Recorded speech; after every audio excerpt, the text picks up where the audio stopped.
শত কোটি টাকার মালিক গাড়ি চালক মালেকের 14 দিনের রিমান্ড আবেদন। দ্বিতীয় দফা করোনা সংক্রমণের শঙ্কায় পূর্ণ প্রস্তুতির পরামর্শ। এক সপ্তাহে 3 লাখ টন আমদানির অনুমতি, আরও কমবে পেঁয়াজের দাম। সগীরা মোর্শেদ হত্যা মামলায় অভিযোগ গঠনের শুনানি আবারও পেছালো। $8 কোটি পাচারে সাহায্য করেছে HSBC।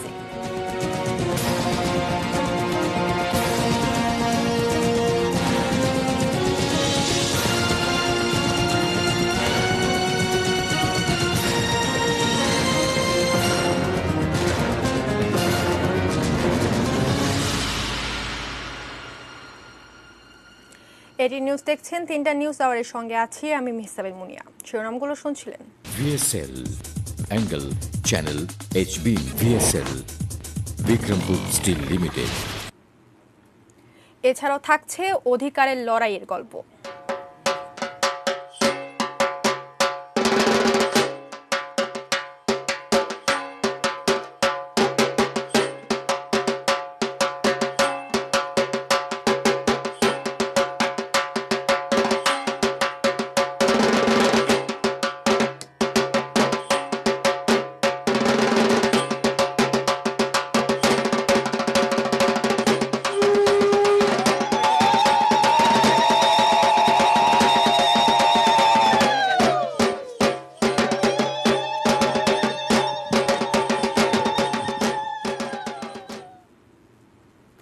এবারে বিস্তারিত। জাল টাকা, অবৈধ অস্ত্র ও চাঁদাবাজির অভিযোগে গ্রেফতার স্বাস্থ্য অধিদপ্তরের গাড়ি চালক আব্দুল মালেক ওরফে মালেক ড্রাইভারকে আজ ঢাকার CMM আদালতে তোলা হবে। ঢাকা মহানগর হাকিম দেবদাস চন্দ্র অধিকারীর আদালতে তাকে উপস্থাপন করার কথা রয়েছে। আদালতে 14 দিনের রিমান্ড চাইবে পুলিশ। রোববার রাজধানীর তুরাগ এলাকার বামনের টেকের বাসা থেকে তাকে গ্রেফতার করে র্যাব। পরে সংবাদ সম্মেলনে র্যাব জানায়, স্বাস্থ্য অধিদপ্তরের মালেক ড্রাইভারের শত কোটি টাকার সম্পদের সন্ধান পাওয়া গেছে।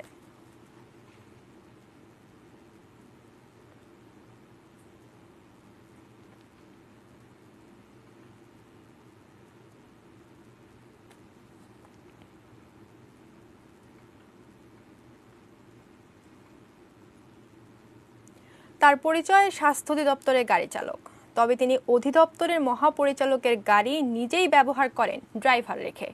শুধু তাই নয়, রয়েছে শত কোটি টাকা, বিলাসবহুল একাধিক বহুতল বাড়ি, সঙ্গে গানম্যান রাখা VIP এই ড্রাইভার স্বাস্থ্যের সাবেক ডিজের গাড়ি চালক আব্দুল মালেক। সৌম্যদর্শন এই মানুষটিকে দেখে যে কারো মনেই শ্রদ্ধা জাগবে। বাস্তবে তার বিরুদ্ধে উঠে এসেছে দুর্নীতি আর অপরাধ করে সম্পদের পাহাড় বানানোর অভিযোগ। স্বাস্থ্য অধিদপ্তরের গাড়ি চালক পদে কর্মরত এই আব্দুল মালেক পেয়েছিলেন আলাদিনের চেরাগ, মালিক বনেছেন শত শত কোটি টাকার। আব্দুল মালেক স্বাস্থ্যের সাবেক ডিজির গাড়ি চালক, তবে ডিজির জন্য বরাদ্দ একটি বিলাসবহুল গাড়িতে চড়তেন তিনি, এজন্য রেখেছিলেন ড্রাইভার। তার কবজায় ছিল অধিদপ্তরের আরো 2টি গাড়ি, যার একটি পিকআপ ভ্যান ব্যবহার হতো তার ছেলের ডেইরি ফার্মে, অন্যটি মাইক্রোবাস ব্যবহার করত তার 2 স্ত্রী আর সন্তানেরা।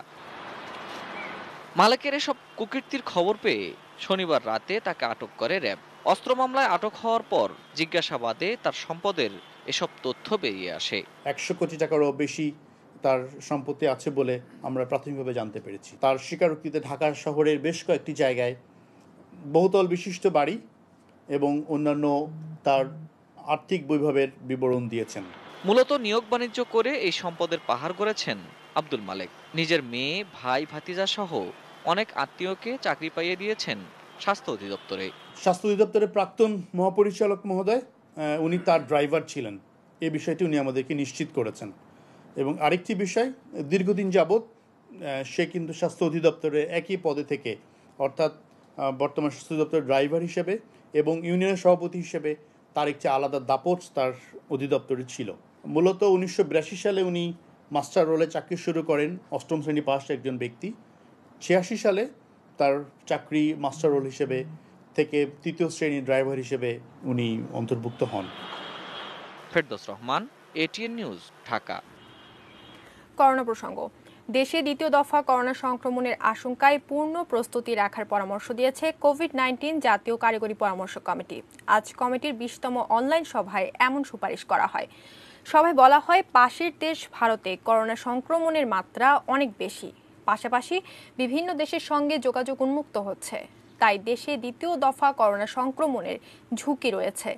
এক্ষেত্রে সংক্রমণ দ্রুত নির্ণয়ের লক্ষ্যে আরও বেশি সংখ্যায় টেস্ট করার উপর গুরুত্ব দেওয়া হয়। এ বিষয়ে পরামর্শক কমিটি স্বাস্থ্য অধিদপ্তরের ল্যাবরেটরি কমিটির সঙ্গে যৌথভাবে কোভিড-19 টেস্টের নীতিমালার খসড়া চূড়ান্ত করে।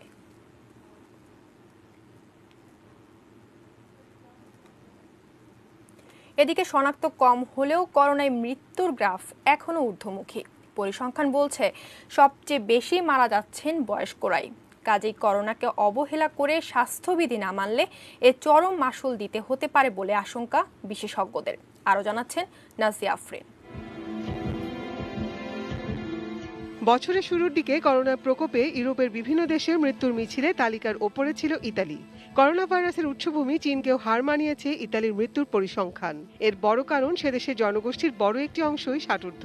বাংলাদেশেও করোনা ভাইরাসে আক্রান্ত হয়ে যত মানুষ মারা যাচ্ছে, এর বড় অংশই ষাটোর্ধ্ব। 20 সেপ্টেম্বর পর্যন্ত স্বাস্থ্য অধিদপ্তরের তথ্য অনুযায়ী করোনা আক্রান্ত হয়ে ষাটোর্ধ্ব ব্যক্তি মারা গেছেন 2494 জন। শতকরা হিসেবে এই হার 50.50%। যত আমরা বয়স হতে থাকে তত আমাদের শরীরে ইমিউন সিস্টেমটা উইক হতে থাকে, শরীরে রিজার্ভ কমতে থাকে। তার সাথে সাথে আমরা কিন্তু কিছু কিছু রোগ অ্যাকোয়ার করতে থাকি, বলে ক্রনিক রোগ। কারো হয়তো একটা ইম্পর্টেন্ট রিসপেক্ট হাইপার টেনশন, তো কারো হাইপার টেনশন হয়তো হয়ে আছে, কারো ডায়াবেটিস হয়ে আছে, কারো হয়তো কিডনির প্রবলেম আছে, বয়স। ফলে ওনাদের ভিতরে কিন্তু যতগুলি রিস্ক ফ্যাক্টর যোগ হবে তত কিন্তু মৃত্যুর ঝুঁকি বেড়ে যায়। ডায়াবেটিস, ব্লাড প্রেশার, হৃদরোগ, কিডনি রোগের মতো অন্যান্য রোগ রয়েছে, তাদের করোনা আক্রান্ত হলে তাদেরকে প্রথমেই হাসপাতালে ভর্তি হওয়া উচিত। এতে মৃত্যুর হার কমানো যেতে পারে। এবং স্বাস্থ্য বিভাগের পক্ষ থেকে বয়স্ক রোগীদের আক্রান্ত হওয়া মাত্রই হাসপাতালে ভর্তির জন্য উৎসাহিত করা দরকার। এদিকে সেপ্টেম্বর মাস জুড়ে করোনা শনাক্ত তুলনামূলক কম, কিন্তু মৃত্যুর পরিসংখ্যান বিবেচনায় বাংলাদেশ এখনও বিপদসীমার মধ্যেই আছে। বিশেষজ্ঞরা বলছেন, করোনা নিয়ে বিভ্রান্তির কোনো সুযোগ নেই। করোনা টেস্ট করার ব্যাপারে মানুষের মধ্যে তীব্র অনীহা তৈরি হয়েছে। এটি বিপজ্জনক। মৃত্যুর হার কমানোর জন্য যেমন, তেমনি করোনা নিয়ন্ত্রণের কার্যক্রমকে সফলভাবে সম্পন্ন করার জন্য টেস্ট করা দরকার। যেখানেই যাই, যেখানেই থাকি, আমাদের কিন্তু রিল্যাক্স, আমরা স্বাস্থ্যবিধি মেনে চলা, হ্যান্ড ওয়াশিং, আমরা বলি কাফ এটিকেট, যেটা আমাদের মেইন একটা parts. Number 3 most important, mask আমরা বাইরে গেলে ব্যবহার করতেই হবে। মাস্ক কিন্তু আপনার কিন্তু best still proven protection for COVID. করোনার সাথে দীর্ঘ 7 মাস বসবাসে মানুষ অনেকটা অভ্যস্ত হয়ে গেছে মন্তব্য করে বিশেষজ্ঞরা বলছেন, দেশের আর্থসামাজিক প্রেক্ষাপটে সীমিত চলাচলের অবস্থান থেকে সরে স্বাভাবিক জীবনযাপনে দেশের মানুষ, কিন্তু স্বাস্থ্যবিধি না মানার প্রবণতায় আশঙ্কা থেকেই যাচ্ছে। Nazia Afrin, ATN news, Dhaka. যেমনটা জানিয়েছিলাম, জাল টাকা, অবৈধ অস্ত্র ও চাঁদাবাজির অভিযোগে গ্রেফতার স্বাস্থ্য অধিদপ্তরের গাড়ি চালক আব্দুল মালেক ওরফে মালেক ড্রাইভারকে আজ ঢাকার সিএমএম আদালতে তোলা হবে। এই মুহূর্তে ঢাকার সিএমএম আদালতে আছেন সহকর্মী আহমেদ রাব্বি তানিম। ড্রাইভার মালেককে আদালতে তোলার বিষয় জানতে সরাসরি যুক্ত হচ্ছে সহকর্মী আহমেদ রাব্বি তানিমের সঙ্গে। তানিম, তাকে আসলে কখন নাগাদ আদালতে তোলা হবে, এখন পর্যন্ত এই বিষয়ে কিছু জানতে পেরেছেন কিনা? মুনিয়া, অনিয়মের নানা অভিযোগ নিয়ে পদত্যাগ করা স্বাস্থ্য অধিদপ্তরের সাবেক ডিজি ড্রাইভার মালিক, তাকে কিছুক্ষণ আগেই আদালতে তোলা হয়েছে, সিএমএম কোর্টে তোলা হয়েছে। এবং পুলিশের পক্ষ থেকে যেটি জানানো হয়েছে, তাকে অস্ত্র ও বিশেষ ক্ষমতা আইনে করা মামলায়, অর্থাৎ 2টি মামলায় তাকে 7-14 দিনের রিমান্ড আবেদন করেছেন তারা। সে বিষয়ের উপরেই শুনানি চলছে। এখন আদালত যে কয়দিনের রিমান্ড তাকে মঞ্জুর করবেন। এই ড্রাইভার মালিকের বিরুদ্ধে যে অভিযোগগুলো রয়েছে, তার বিরুদ্ধে বিভিন্ন অবৈধ কর্মকাণ্ডের অভিযোগ যেমন রয়েছে, তেমনি আসলে অবৈধ অস্ত্র ও জাল নোটের যে কারবার, সেটিরও কিন্তু অভিযোগ আছে। এবং গতকালকে র্যাব যখন তাকে অভিযান চালিয়ে গ্রেপ্তার করেছে, সেই অভিযানে তার কাছ থেকে বিদেশি পিস্তল, ম্যাগজিন এবং কয়েক রাউন্ড গুলি সহ বিপুল পরিমাণ জাল নোট কিন্তু উদ্ধার করেছে। আর তার এই অবৈধ সব কর্মকাণ্ডের মাধ্যমে উপার্জিত টাকায় তিনি কিন্তু রাজধানীর যে তুরাগ থানা এলাকায় দক্ষিণ কামারপাড়ায় 2টি 7 তলা বিলাসবহুল ভবন, ধানমন্ডির হাতিরপুল এলাকায় তার 4.5 কাঠা জমিতে একটি নির্মাণাধীন 10 তলা ভবন রয়েছে। এছাড়া দক্ষিণ কামারপাড়ায় 15 কাঠা জমিতে একটি ডেইরি ফার্ম গড়ে তুলেছেন তিনি, এবং বিভিন্ন ব্যাংকে নামে বেনামে তার বিপুল অঙ্কের অর্থ থাকার কথাও জানিয়েছে র্যাব। এবং এখন প্রশ্ন হচ্ছে এই অর্থগুলো তিনি বৈধ উপায়ে অর্জন করেছেন কিনা, অর্থাৎ অবৈধ উপায়ে এবং চাঁদাবাজির মাধ্যমে যে তিনি অর্জন করেছেন সে ধরনের কিছু প্রাথমিক অভিযোগ র্যাব সদর দপ্তরে এসে ভুক্তভোগী অনেকেই জানিয়েছেন, এবং তার যে এলাকাটি সেই এলাকায় সে ধরনের অভিযোগগুলো আইন শৃঙ্খলা বাহিনীর কাছে যাওয়ার পরে কিন্তু তার বিরুদ্ধে অনুসন্ধান শুরু করেছে সেই আইন শৃঙ্খলা বাহিনীর বিভিন্ন গোয়েন্দা সংস্থা, এবং তার বিরুদ্ধে অনুসন্ধান অব্যাহত আছে। তার যে 2জন স্ত্রী আছেন, 2জন স্ত্রীকে তিনি সমানভাবে সেসব সম্পদ যেমন লিখে দিয়েছেন, তেমনিভাবে তার যে ছেলে মেয়ে আত্মীয় স্বজন আছে তাদেরকে স্বাস্থ্য অধিদপ্তরের অফিস সহকারী থেকে শুরু করে ক্যান্টিনের ম্যানেজারের দায়িত্ব কিভাবে আসলে তিনি চাকরি পাইয়ে দিয়েছেন সেই বিষয়গুলো খতিয়ে দেখা হচ্ছে। পাশাপাশি একজন ড্রাইভার মালিক আসলে এতদিনে কি তো গড়ে ওঠেননি, নিশ্চয়ই এর পিছনে উচ্চপদস্থ কারো যোগসাজশ ছিল, উচ্চপদস্থ কারো ক্ষমতার দেন দরবার ছিল, এবং এই ড্রাইভার মালিক এই তাদের ড্রাইভিং পুলের সভাপতি ছিলেন, ড্রাইভিং অ্যাসোসিয়েশনের। তিনি এত সব ক্ষমতা খাটিয়ে কিভাবে আড়ালে এত অবৈধ উপায়ে এই অর্থগুলো, শত কোটি টাকারও বেশি অর্থ উপার্জন করেছেন সেই বিষয়গুলো অধিকতর তদন্তের জন্য, অধিকতর জিজ্ঞাসাবাদের জন্য তার বিরুদ্ধে রিমান্ডের যে আবেদন সেটি আইন শৃঙ্খলা বাহিনী করেছে। তো রিমান্ডের শুনানি কিছুক্ষণের মধ্যে শেষ হলে আমরা জানতে পারবো যে ড্রাইভার মালিককে আসলে কতদিনের জন্য রিমান্ডে দেওয়া হলো। ধন্যবাদ তানিম আপনাকে। মালিক ড্রাইভার সম্পর্কিত তাকে আদালতে তোলার বিষয় জানাচ্ছিলেন সহকর্মী আহমেদ রাব্বি তানিম। যাচ্ছে পেঁয়াজ প্রসঙ্গে। 7 দিনে 3 লাখ টন পেঁয়াজ আমদানির অনুমতি নিল ব্যবসায়ীরা। মাঠে থাকছে দেশের শীর্ষ ব্যবসায়ী গ্রুপগুলো। অন্যদিকে মিয়ানমার থেকে আমদানি আর ভারতে আটকে থাকা পেঁয়াজ দেশে ঢুকছে এখনো, তাই আরও কমবে পেঁয়াজের দাম বলছেন ব্যবসায়ীরা। গোলাম কাদির রবু রিপোর্ট। এখন পর্যন্ত পেঁয়াজের ঘাটতি নেই বাজারে, বরং সরবরাহ বেড়েছে আরও। তারপরেও পেঁয়াজ আমদানির হিড়িক। 14 সেপ্টেম্বর ভারত থেকে পেঁয়াজ রপ্তানি বন্ধের পর জোরে সোরে মাঠে নামে ছোট বড় সব আমদানিকারক ব্যবসায়ীরাই। সরকারের হিসাব বলছে 1 সপ্তাহেই ব্যবসায়ীরা অনুমতি নিয়েছে 3 লাখ টন আমদানির। আমদানির সে খাতায় এখন নাম আসছে বড় বড় শিল্প গ্রুপেরও। ভারত এক্সপোর্ট বন্ধ করলো, তারপর থেকে আজ পর্যন্ত প্রায় 3 লক্ষ মেট্রিক টন পেঁয়াজের ইম্পোর্ট পারমিশন আমরা দিয়েছি। আমাদের বড় বড় ইম্পোর্টার, মাঝারি ইম্পোর্টার, ছোট ইম্পোর্টাররাও অত্যন্ত আগ্রহ সহকারে আইপি নিচ্ছেন, এবং প্রচুর পরিমাণে আইপি আমরা ইস্যু করছি, এবং আশা করছি যে পেঁয়াজের যে দাম নিয়ে যে একটা আমাদের মধ্যে অস্বস্তির একটা বিষয় হয়তো বা কিছুটা ছিল, সেটা এখন নাই এবং সামনে আরও থাকবে না। এদিকে দুদিন আগেই ভারত থেকে মিলেছে সেখানে আটকে থাকা আগের কেনা পেঁয়াজ রপ্তানির অনুমতি, যেগুলো হিলি ভোমরা সহ বিভিন্ন স্থলবন্দর দিয়ে দেশে ঢুকছে শনিবার থেকেই, যা অব্যাহত আছে এখনো। মিয়ানমার থেকেও শুরু হয়েছে আমদানি। ওই গাড়িগুলো চলে আসার কারণে অলরেডি আপনার সাধারণ ব্যবসায়ীরা মনে করতেছে যে পেঁয়াজ তো চলে আসছে, বাজারটা যদি কমে যায় তার জন্য যে যার কাছে যা কিছু আছে মনে করেন সবই লসেও বেচতেছে। কমার আশঙ্কা আছে, মানে সরকার শুনতেছি সরকারের বিভিন্ন রাষ্ট্র থেকে পেঁয়াজ নিয়ে আসতেছে, যদি ওরকম পেঁয়াজ আসে বাজার কিছু কমবে। ব্যবসায়ীরা বলছেন বেসরকারির পাশাপাশি সরকারও উদ্যোগ নিয়েছে 1 লাখ টন পেঁয়াজ আমদানির। সেগুলো আসা শুরু হলে দাম কমে আসবে আরও। গোলাম কাদির রবু, এটিএন নিউজ, ঢাকা। অন্য প্রসঙ্গ। 30 বছর আগে রাজধানীর সিদ্ধেশ্বরী চাঞ্চল্যকর সগীরা মোর্শেদ হত্যা মামলায় অভিযোগ গঠনের শুনানি আবারও পিছিয়েছে। আগামী 7 অক্টোবর পরবর্তী তারিখ নির্ধারণ করেছেন ঢাকা মহানগর দায়রা জজ KM ইমরুল কায়েস। এর আগে 26 আগস্ট অভিযোগ গঠনের দিন থাকলেও আসামিদের সময়ের আবেদনে তা পিছিয়ে দেন বিচারক। গত 16 জানুয়ারি ঢাকা মহানগর হাকিম আদালতে 1309 পৃষ্ঠার একটি অভিযোগপত্র দাখিল করেন মামলা তদন্ত কর্মকর্তা PBI এর পরিদর্শক রফিকুল ইসলাম। সগীরা মোর্শেদ হত্যা মামলার আসামিরা হলেন সগীরা মোর্শেদের ভাসুর ডাক্তার হাসান আলী চৌধুরী, তার স্ত্রী সায়দাতুল মাহমুদা ওরফে শাহিন, হাসান আলী শ্যালক, আনাস মাহমুদ ওরফে রিজওয়ান এবং ভাড়াটি খুনি মারুফ রেজা।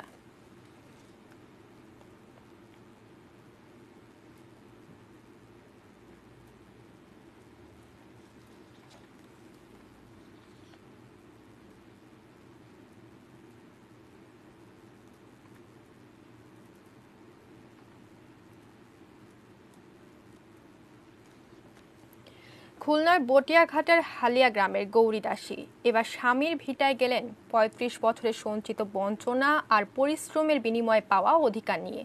কি সেটা জানাচ্ছেন মুন্নি সাহা। এই শ্বশুর বাড়িতে কত বছর পরে আসলা? ৩৫। শ্বশুর বাড়ি? হ্যাঁ। মাঝে মাঝে আসি, যেতাম, খাইয়ে যেতাম।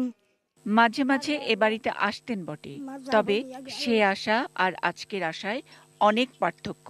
সে কারণেই ভাসুর পুত্র অমূল্য মণ্ডলের মারমুখী রূপ। ওই আগামাতা বিটে থুয়ে ওই দেবেন্দ্রগড় ধ্যান দিতে নিয়ে আসো, আগামাতা বিটে থুয়ে দেবেন্দ্রগড় ধ্যান দিতে নিয়ে আসো। এর কোনো বাড়ি ছিল না, সুবজি বাগান ছিল। গত ৩৫ বছর ধরে যিনি এই গৌরী দাসীর বিরুদ্ধেই আইনি লড়াই লড়েছেন। আমি মানুষজনটা নিয়ে আসলাম, তারা কি কয়, তার মধ্যে যদি আমি দেওয়া কথা করতাম তাহলে তোরা ক্ষতি হতে দে খুলি না। এই যেমন কয় মাছ বাজার যা খবর তাই শুনতে হবে। তো তারা যদি কয় তোমার এই 2 বিঘা দিলাম, তোমার জামাই নিয়ে খাও গে, তাই নিয়ে আমি সরিয়ে যেতাম। বুঝছ, ফার্স্ট করে উকিল সালিশ না, আমি উকিল সালিশ করি না, এইটা সেই উকিল সালিশ। এইটা সেই উকিল সালিশ হলো। অভিমন্যু মণ্ডলের রেখে যাওয়া সম্পত্তির ভাগ চাইতে আসায় বিধবা গৌরীর বিরুদ্ধে প্রথমে মামলা ঠুকে দেয় এই অমূল্য মণ্ডলের বাবা যতীন্দ্র মণ্ডল।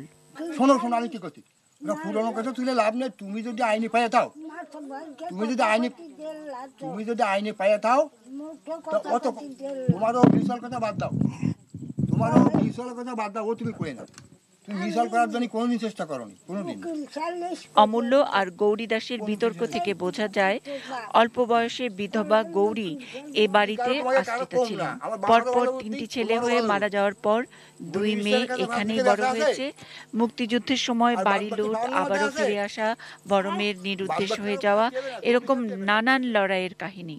96 সালে মামলাটি হবার পর ছোট মেয়ে গীতার স্বামী শাশুড়িকে তার সম্মান অধিকারের লড়াইয়ে সহযোগিতা করেন। 2015 সালে গৌরীর সেই মেয়ের জামাই অর্ধেন্দু সর্দারও মারা যান।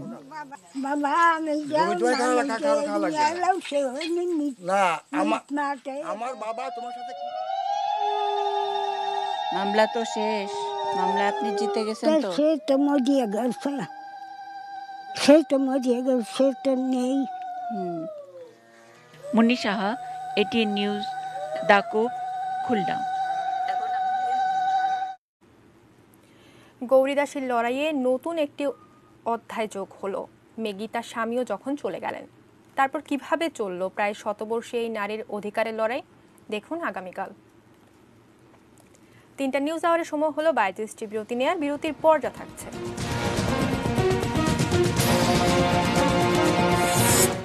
পাবনায় উপনির্বাচন, মানা হচ্ছে না স্বাস্থ্যবিধি। প্রেমের প্রস্তাবে রাজি না হওয়ায় সাভারে স্কুল ছাত্রীকে হত্যা।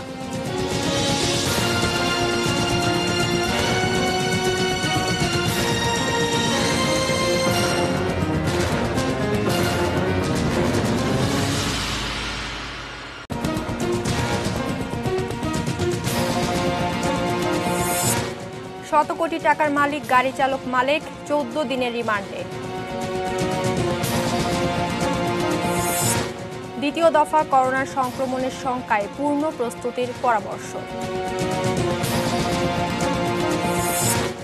1 সপ্তাহে 3 লাখ টন আমদানির অনুমতি, আরও কমবে পেঁয়াজের দাম।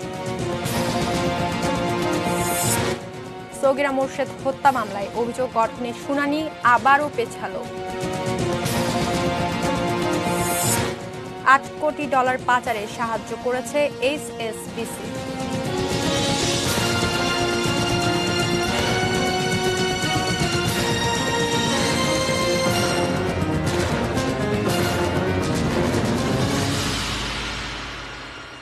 বিরতির পর আবার আমন্ত্রণ জানাচ্ছি 3টা নিউজ আওয়ারে। ধন্যবাদ সঙ্গে থাকার জন্য। অন্যান্য খবরে যাচ্ছি। রাজধানীর হোটেল সোনারগাঁও এ সৌদি এয়ারলাইন্স এজেন্সির সামনে বিক্ষোভ করছে টিকিট প্রত্যাশী সৌদি প্রবাসী শ্রমিকরা। সেখানে আছেন সহকর্মী সম্রাট আনোয়ার, সরাসরি যুক্ত হচ্ছে তার সঙ্গে। সম্রাট, শ্রমিকদের বিক্ষোভ নিয়ে সৌদি এয়ারলাইন্স কর্তৃপক্ষ কিছু জানিয়েছে কিনা?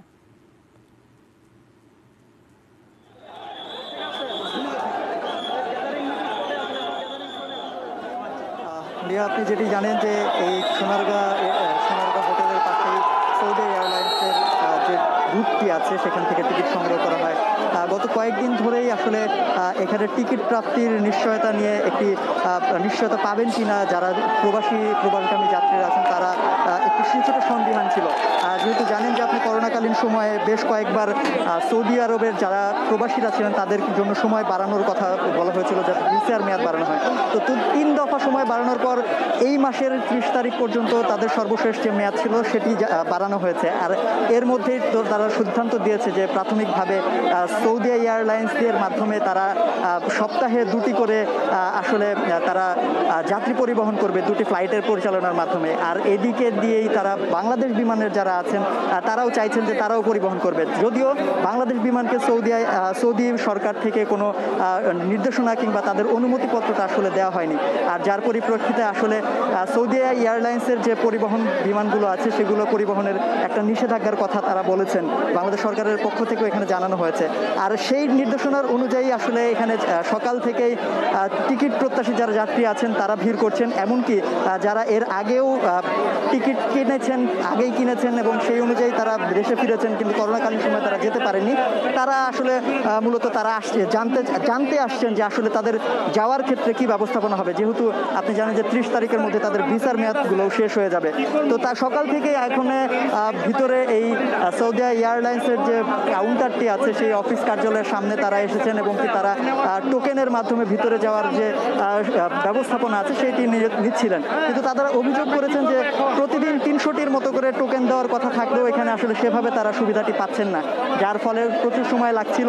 আর এদিক দিয়ে তাদের যে 30 তারিখের সময়সীমা সেটিরও আসলে শেষের দিকে চলে আসছিল, যে কারণে তারা দুপুরের পর থেকে বেশ কিছুটা উত্তেজনা এখানে ছড়িয়ে পড়ে। তার পরবর্তীতে এখানে পুলিশ মোতায়েন করা হয়েছে এবং কি সোনারগাঁও হোটেলের যারা সিকিউরিটি গার্ড তারাও এখানে ছিল। জাস্ট কিছুক্ষণ আগেই আসলে এখানে একটু বিশৃঙ্খল পরিস্থিতির সৃষ্টি হয়, যার পরবর্তীতে সৌদি এয়ারলাইন্সের যারা কর্তৃপক্ষ আছেন, যে সেলস ম্যানেজার যিনি তিনি এখানে এসেছিলেন, তারা প্রাথমিকভাবে জানিয়েছেন যে 30 তারিখের আগ পর্যন্ত তারা 2টি ফ্লাইট পরিচালনার তারা অনুমতি পেয়েছেন, যদিও তারা বলছেন যে করোনাকালীন সময়ে তারা বিশেষ ব্যবস্থাপনায় ফ্লাইট পরিচালনা করলেও সেখানে 260 জন করে তারা যাত্রী নিতে পারবেন। অর্থাৎ 2টি ফ্লাইটে যদি 520 জন যাত্রী যেতে পারেন, তারা বাদবাকি যারা আছেন তারা কি করবেন সেই বিষয়টি নিয়ে এখানে তারা আন্দোলন করছেন। এবং কি তার পরবর্তীতে তারা সোনারগাঁ হোটেল কর্তৃপক্ষ যারা আছেন তারা সিকিউরিটি গার্ডের মাধ্যমে তাদেরকে বাইরে রাস্তায় বের করে দিলে তারা রাস্তায় অবস্থান নেয়, যার ফলশ্রুতিতে ফার্মগেট থেকে শাহবাগ যে গামী যে মূল সড়কটি আছে সেটি পুরোপুরি বন্ধ হয়ে যায়। তারা রাস্তায় বসে বিক্ষোভ আন্দোলন করছিলেন, তারা স্লোগান দিচ্ছিলেন।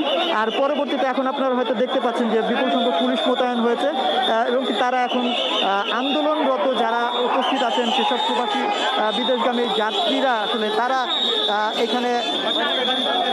এখানে আসলে তাদেরকে ছড়িয়ে দেওয়া হচ্ছে এবং কি রাস্তাটা যাতে একদম যানবাহন চলাচল করতে পারে স্বাভাবিকভাবে সেই ব্যবস্থাপনা তারা করছে। তো এখন যেটি বলা হচ্ছে বারবার যে আসলে আমরা বেশ কিছু যারা যাত্রী আছেন তাদের সঙ্গে আমরা কথা বলেছিলাম, তারাও যে বলেছেন যে আসলে তারা মূলত কোনো বিশৃঙ্খল পরিবেশ সৃষ্টি করতে চাচ্ছেন না, তবে তারা বারবার বলছেন যে আসলে 30 তারিখ পর্যন্ত যে অনুমতিপত্র দেওয়ার কথা ছিল সেই বিষয়টি যদি সৌদি সরকারের সাথে আলোচনার মাধ্যমে সেই সময়সীমাটা যদি বাড়ানো হয়, ভিসার মেয়াদগুলো যদি বাড়ানো হয়, তাহলে হয়তো বা তাদের জন্য সুখকর হবে, তারা বাইরে যাওয়ার সময় সেই সময়টা পাবে। মূলত কর্তৃপক্ষের সাথে কথা বলার তারা অনুমতি চেয়েছে যে আসলে যাতে সৌদি সরকার এবং বাংলাদেশ সরকার দুজনের মধ্যে একটি সমন্বয় করে ব্যবস্থাপনা করা হয়। আর এখন মূলত তারা আন্দোলন করছে, আপনারা দেখছেন যে পুলিশও এখানে এসেছে এবং তারা রাস্তাটি পরিষ্কার করার জন্য চেষ্টা করছেন যাতে গাড়িগুলো নির্বিঘ্নে চলাচল করতে পারে। আর সাপ্তাহিক যেহেতু মাঝখানে কর্মদিবস আজকে, সেহেতু এই বিকালের টাইমটায় আসলে প্রচুর যানজটের সৃষ্টি হয়। কিন্তু এই যারা আন্দোলন করছেন তারাও আসলে সেভাবে বুঝতে পারছেন না, সেভাবে তারা আসলে চাইছেন যে একটা সুরাহা হোক। তো এখন দেখার বিষয় আসলে যে সৌদিয়া বিমান কর্তৃপক্ষ, এয়ারলাইন্স কর্তৃপক্ষ আসলে তারা কিভাবে সিদ্ধান্ত নেয় এবং কি সরকারের পক্ষ থেকে সেই বিষয়গুলো আসলে কিভাবে দেখে, যে আসলে সমন্বয়টা কিভাবে হবে সেটি এখন দেখার বিষয়। আর যে সমন্বয়টি আসলে চাইছেন এখানে যারা টিকিট প্রত্যাশীরা আছেন তারা। মুনিয়া, ধন্যবাদ সম্রাট আপনাকে। দর্শক, আমরা যেমনটি দেখছিলাম যে সৌদি এয়ারলাইন্স এজেন্সির সামনে বিক্ষোভ করছেন টিকিট প্রত্যাশী সৌদি প্রবাসী শ্রমিকরা। সহকর্মী সম্রাট আনোয়ার আমাদের সেখানকার পরিস্থিতি জানাচ্ছিলেন। যাচ্ছি পরবর্তী খবরে। পাবনা 4 আসনের উপনির্বাচনের প্রচারণায় উপেক্ষিত স্বাস্থ্যবিধি। করোনাকালে নির্বাচনী মিছিল সমাবেশ মানা, তবে তা মানছে না কেউ। এতে বাড়ছে সংক্রমণের ঝুঁকি। মিলন মাহমুদের ক্যামেরায় পাবনা থেকে রিজভি জয়ের রিপোর্টে বিস্তারিত। আটঘরিয়া লক্ষ্মীপুরে এই বিশাল নির্বাচনী সভা আওয়ামী লীগ মনোনীত প্রার্থী নুরুজ্জামান বিশ্বাসের সমর্থনে। গত এক সপ্তাহে ঈশ্বরদী ও আটঘরিয়ায় কমপক্ষে এমন 10টি সমাবেশ হয়েছে নৌকার পক্ষে। নির্বাচনের উত্তাপে যেন উড়ে গেছে সামাজিক দূরত্ব বা স্বাস্থ্যবিধির সতর্কতা। নিয়ম ভাঙার প্রতিযোগিতায় পিছিয়ে নেই প্রতিদ্বন্দ্বী বিএনপিও। স্বাস্থ্যবিধির তোয়াক্কা না করে দলীয় প্রার্থীর সমর্থনে চলছে মিছিল, জনসভা। আগে করা করেছিল সেই রকম, এখন খুব একটা করা করি নাই, যার জন্য মাস্ক অনেকেই পরে না। আমি নিজে পয়েন্টে যাই মিছিল ধরা দিছিলাম, এর জন্য আমি পুকুরটা রেখে দিয়েছি। আওয়ামী লীগ নেতার দাবি, দল ও প্রার্থীর প্রতি ভালোবাসা নিয়ে কর্মীরা মাঠে। তাদের আবেগে ভেসে গেছে আচরণ ও স্বাস্থ্যবিধির বাধ্যবাধকতা। আর নিজেদের কর্মীদের অসচেতনতার দায়ও সরকারের ঘাড়ে চাপালেন বিএনপি নেতারা। নেতা কর্মীরা আবেগে হয়তো অনেকে মিছিল করে আসছে, আমরা মিছিল করে আসার জন্য নিষেধ করেছি এবং বিভিন্ন জায়গায় চেয়ার দিয়ে আমরা প্রতিনিধি সভা আকারে সমাবেশ করার বা কর্মী সভা করার চেষ্টা করছি। সরকার জনগণকে বোঝাতে পারে নাই করোনা কতটা খারাপ রোগ, যার জন্য আজকে আমাদের নাগরিকরা সচেতন হয় নাই। করোনার এই ক্রান্তিকালে নিজের এবং অন্যের সুরক্ষার জন্যই সচেতন হওয়ার পরামর্শ দায়িত্বশীলদের। যারা রাজনৈতিক নেতৃবৃন্দ আছেন তারা যেন এই বিষয়ে একটু সিরিয়াসলি দেখেন, একটু গুরুত্ব সহকারে দেখেন। আপনারা স্বাস্থ্যবিধি মানুন, যত জনসমাবেশ কম করা যায়। আর আমাদের আজকে কালকের মধ্যেই ম্যাজিস্ট্রেট সাহেবগণ 18 জন ম্যাজিস্ট্রেট ফুল সুইংয়ে দায়িত্ব পালন করবে। সাবেক ভূমিমন্ত্রী ও 5 বারের সংসদ সদস্য শামসুর রহমান শরীফের মৃত্যুতে শূন্য হওয়া পাবনা 4 আসনে উপনির্বাচন 26 সেপ্টেম্বর। রিজভি জয়, এটিএন নিউজ, পাবনা। প্রেমের প্রস্তাবে রাজি না হওয়ায় সাভার স্কুল ছাত্রীকে ছুরিকাঘাত করে হত্যা করেছে মিজানুর রহমান নামে এক তরুণ। নিহত নীলারায় পৌর এলাকার অ্যাসেড স্কুলের 10ম শ্রেণীর ছাত্রী ছিল। পুলিশ ও নীলার ভাই অলোক জানায়, পৌর এলাকার মিজানুর রহমান চৌধুরী অনেক দিন ধরে উত্ত্যক্ত করে আসছিল নীলাকে। রোববার সন্ধ্যার পর স্থানীয় এক হাসপাতাল থেকে বাড়ি ফেরার পথে নীলা ও তার ভাই অলোকের পথ আটকায় মিজানুর। এক পর্যায়ে নীলাকে ছুরিকাঘাত করে পালিয়ে যায়। গুরুতর আহত অবস্থায় এনাম মেডিকেল কলেজ হাসপাতালে নেয়ার কয়েক ঘন্টা পর মৃত্যু হয় নীলার। তার ঘাড়, পেট সহ শরীরের বিভিন্ন স্থানে ছুরিকাঘাত করা হয়েছে বলে জানিয়েছেন চিকিৎসকরা। অভিযুক্ত মিজানকে আটকের জন্য অভিযান চালাচ্ছে পুলিশ। মেটার প্রেজেন্স কৃষি সংবাদ, সুজলা সুফলা।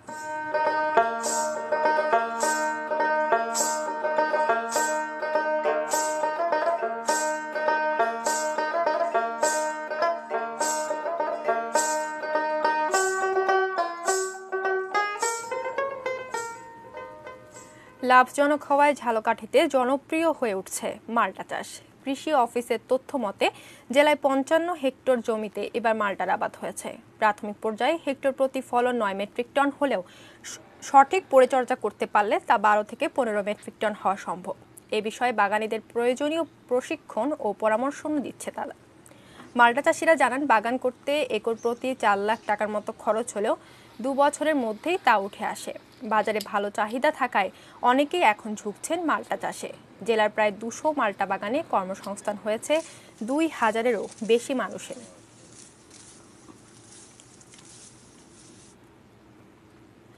সোশ্যাল ইসলামী ব্যাংক লিমিটেড বাণিজ্য সংবাদ।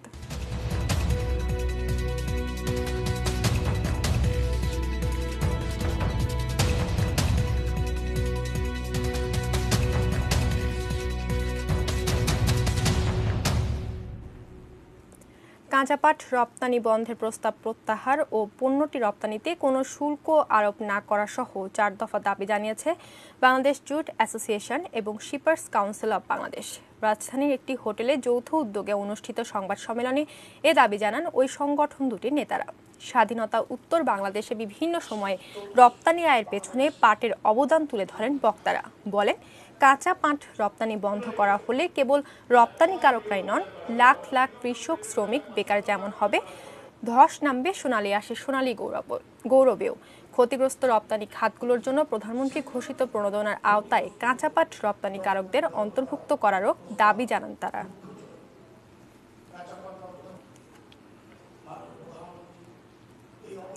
আবারও সময় হলো বাড়িতে বিরতি নেওয়ার। বিরতির পর যা থাকছে,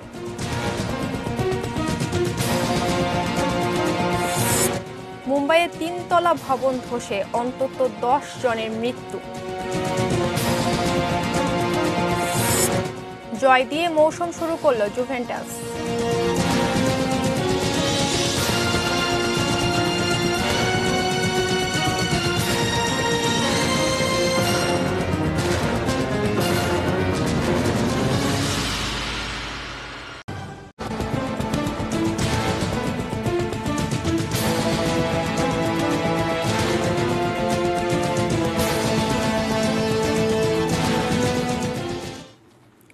বিরতির পর আবার আমন্ত্রণ জানাচ্ছি 3টা নিউজ আওয়ারে। জানাবো দেশের বাইরের খবর।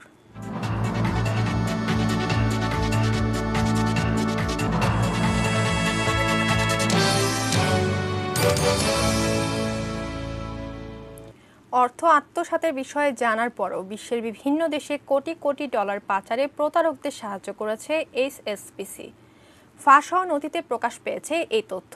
এতে দেখা যায় এইচএসবিসির মাধ্যমে বিশ্বের বিভিন্ন জায়গায় 8 কোটি ডলার পাচার করেছে প্রতারকরা।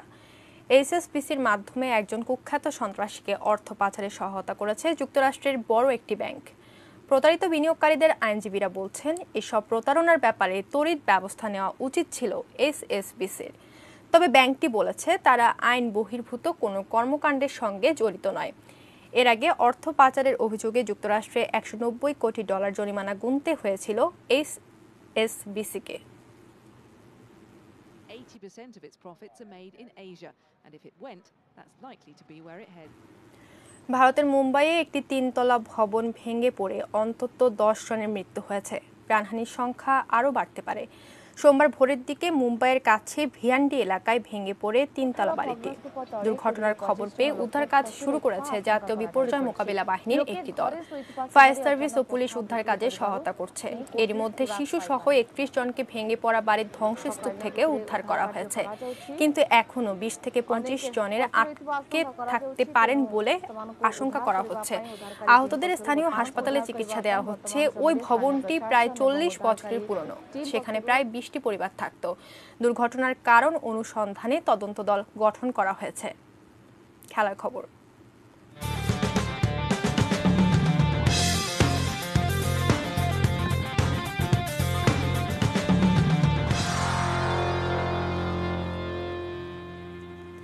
সিরি আ লিগে জয় দিয়ে নতুন মৌসুম শুরু করলো জুভেন্টাস। রোববার রাতে তারা 3-0 গোলে হারিয়েছে সাম্পদোরিয়াকে।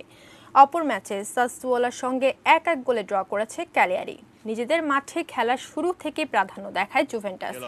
13 মিনিটে দেয়ান কুলুসেভস্কি গোলের সূচনা করেন। 24 মিনিটে রোনালদো জোরালো শট ক্রসবারে লেগে প্রতিহত হয়। 1-0 গোলে এগিয়ে থেকে দ্বিতীয়ার্ধে আরও আক্রমণের ধার বাড়ায় স্বাগতিকরা। 78 মিনিটে বনুচি দলের ব্যবধান দ্বিগুণ করেন। আর খেলার 88 মিনিটে ক্রিস্টিয়ানো রোনালদো গোল করে দলের স্কোর 3 নিয়ে যান। গোল করার মতো সুযোগ পেয়েছিল সাম্পদোরিয়া, কিন্তু ব্যর্থ হন তাদের ফরওয়ার্ডরা। শেষ পর্যন্ত 3-0 গোলের বড় জয় নিয়ে মাঠ ছাড়ে বর্তমান চ্যাম্পিয়ন জুভেন্টাস।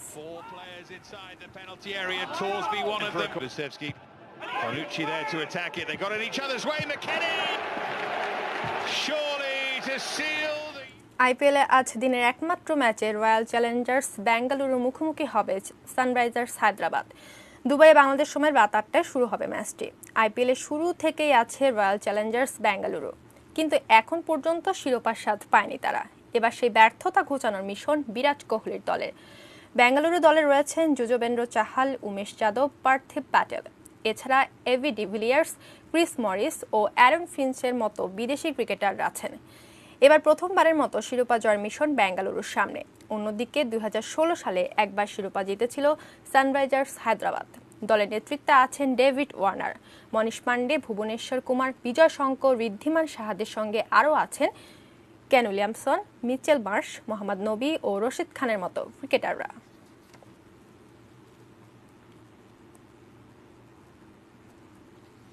শেষ করব 3টা নিউজ আওয়ার, তবে তার আগে এক নজরে সংবাদ শিরোনামগুলো জানিয়ে দেব আরও একবার। 100 কোটি টাকার মালিক গাড়ি চালক মালেক 14 দিনের রিমান্ডে।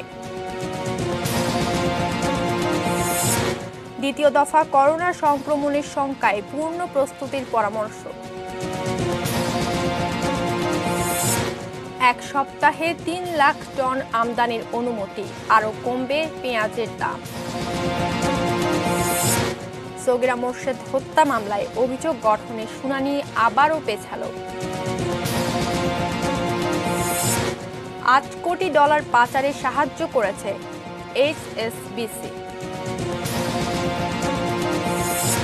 পাবনায় উপনির্বাচন, মানা হচ্ছে না স্বাস্থ্যবিধি।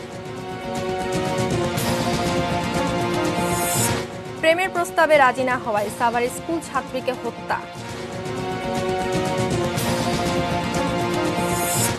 মুম্বাইয়ে 3 তলা ভবন ধসে অন্তত 10 জনের মৃত্যু।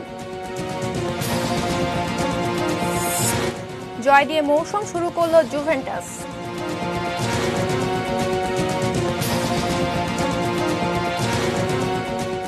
এই ছিল 3টা নিউজ আওয়ার। সঙ্গে থাকুন, দেখতে থাকুন এটি নিউজ। এটি নিউজের ব্রেকিং নিউজ মোবাইলে পেতে টাইপ করুন START স্টার্ট স্পেস এবং পাঠিয়ে দিন 5959 এই নম্বরে। ধন্যবাদ সবাইকে।